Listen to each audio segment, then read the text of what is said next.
پیارے بچوں، یہ کہانی ہے ایک ایسے بچے کی جو بہت شرارتی تھا۔ وہ اپنے ماں باپ کا کہنا بھی نہیں مانتا تھا۔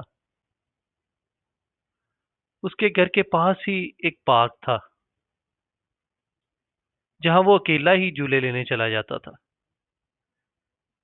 اس کی ماما اسے منع کرتی تھی لیکن وہ مانتا نہیں تھا۔ قریب ہی ایک ڈیری فارم بھی تھا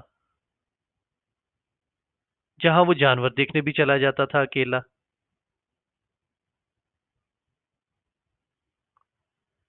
وہ اسکول میں پڑھتا تھا لیکن اس کا پڑھائی میں دل نہیں لگتا تھا۔ اسے آئس کریم اور جنک فوڈ کھانا اچھا لگتا تھا۔ پھر ایک دن اس کے خواب میں ایک پری آئی۔ اس نے اسے سمجھایا کہ تم اگر اس طرح اکیلے گھر سے باہر جاؤ گے تو تمہیں کوئی پکڑ بھی سکتا ہے، اور جنک فوڈ کھانے سے تم بیمار بھی ہو سکتے ہو، اور اگر پڑھو گے اور لکھو گے نہیں تو بڑے آدمی کیسے بنو گے، اور اس صورت میں تمہیں جن بابا بھی آ کے ڈرا سکتا ہے خواب میں اگر تم نے میری بات نہ مانی۔